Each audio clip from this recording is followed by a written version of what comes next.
Bonjour, mesdames et messieurs, bienvenue dans ce flash d'information. Nous sommes mercredi, aujourd'hui 18 janvier 2017 et ce matin se tiendra un conseil des ministres présidé par le chef de l'État, le président Alassane Ouattara, au palais de la présidence de la République. Une semaine après celle des soldats, de nouvelles mutineries ont éclaté hier mardi dans quelques villes du pays, notamment à Bouaké et Yamoussoukro, la capitale politique de Côte d'Ivoire. Les discussions ont eu lieu en début d'après-midi à Zambakro, à une quinzaine de kilomètres de Yamoussoukro, entre le gouverneur du district autonome de la ville de Yamoussoukro donc, et les soldats. À la fin des discussions qui ont duré 2 heures, Augustin Thiam a fait une déclaration. Alors, écoutez, permettez que nous réservions la primeur de ce que nous avons dit à nos supérieurs hiérarchiques. Monsieur le ministre de la Défense, Monsieur le ministre d'État, ministre de l'Intérieur, Son Excellence, Monsieur le Président de la République. Mais dès que nous avons su ce qui se passait, Monsieur le Préfet et moi-même, avec la caution de notre hiérarchie, nous sommes venus pour les écouter ce qu'ils ont à revendiquer, essayer d'obtenir d'eux qu'ils arrêtent la pression. Et maintenant, nous allons retourner faire un compte rendu à ceux qui nous ont envoyés, et peut-être après seulement, nous pourrons parler à la presse. S'il plaît à Dieu, je pense que vous allez pouvoir reprendre vos activités normalement. Tout s'est vraiment très bien passé. Ils ont bien parlé, nous les avons bien écoutés. Nous allons transmettre ce qu'ils ont demandé et nous prendrons les instructions que nous aurons reçues pour venir les leur porter. Mais tout ça, c'est dans un esprit de calme, de paix et de concorde. Tout s'est très très bien passé. Et ces manifestations de militaires avaient provoqué dans la capitale politique un ralentissement des activités allant jusqu'à la fermeture des services et de commerce. Mais dans l'après-midi, le calme est revenu dans toute la ville. Le retrait de la réforme des retraites et le paiement effectif et intégral du stock des arriérés dû aux effets financiers des mesures de revalorisation salariale depuis 2009. Voilà notamment des revendications qui avaient amené les fonctionnaires ivoiriens à observer la grève une première fois cette année du 9 au 13 janvier 2017. Les syndicats disent poursuivre l'arrêt de travail à 7 semaines en attendant les réponses du gouvernement. 3 banques opérant en Côte d'Ivoire volent au secours de la CIR. Elles décident de mettre 200 milliards de francs CFA à la disposition de la société ivoirienne de raffinage. Ce montant devrait permettre à la société d'État de s'approvisionner plus facilement en pétrole brut pour ainsi satisfaire les besoins de ses clients. Surtout qu'elle connaît depuis quelques années des difficultés de trésorerie suite au dérèglement du marché pétrolier.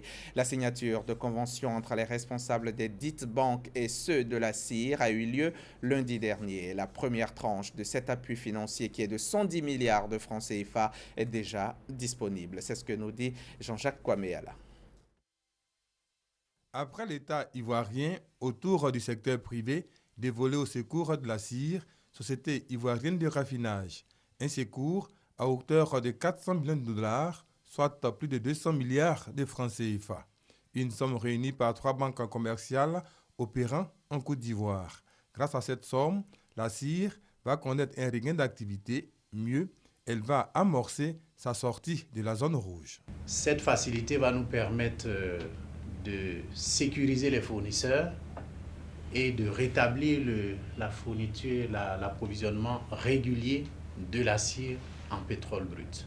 Les marchés sont très porteurs, très demandeurs. Le marché Côte d'Ivoire est en forte croissance. Les marchés de l'Interland, Burkina, Mali sont également en forte croissance, en très forte croissance.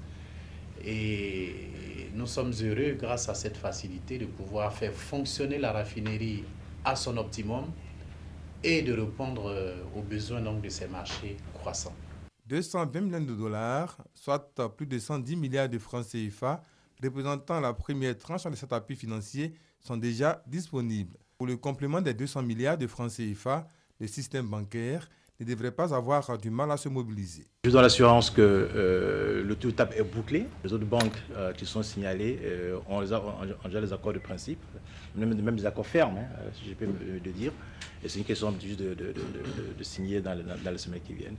Après quelques années de difficultés financières, la CIR reprend espoir, un espoir qui a pris forme depuis octobre 2016 suite à la décision de l'État d'octroyer à la CIR un soutien financier dimensionné aux besoins de l'entreprise et non reconductible.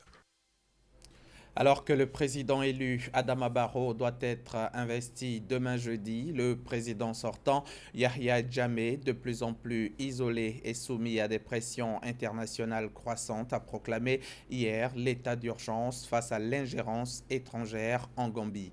L'Assemblée nationale, de son côté, vient d'adopter une résolution qui permet au président sortant de rester au pouvoir encore pendant 3 mois.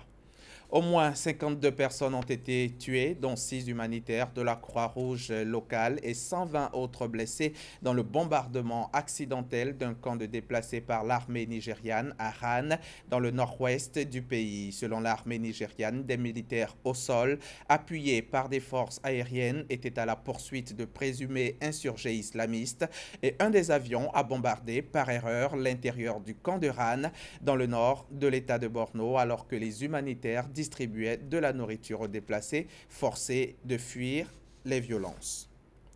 Le froid s'installe en France jusqu'au palais de l'Élysée où se tient ce matin une réunion ministérielle consacrée aux mesures de prévention, renforcement des maraudes, augmentation des places en centre d'hébergement dans le cadre du plan Grand Froid. C'est en tout cas ce qu'a rappelé Bernard Cazeneuve mardi soir en visitant les équipes du SAMU social de Paris, les équipes qui sont débordées.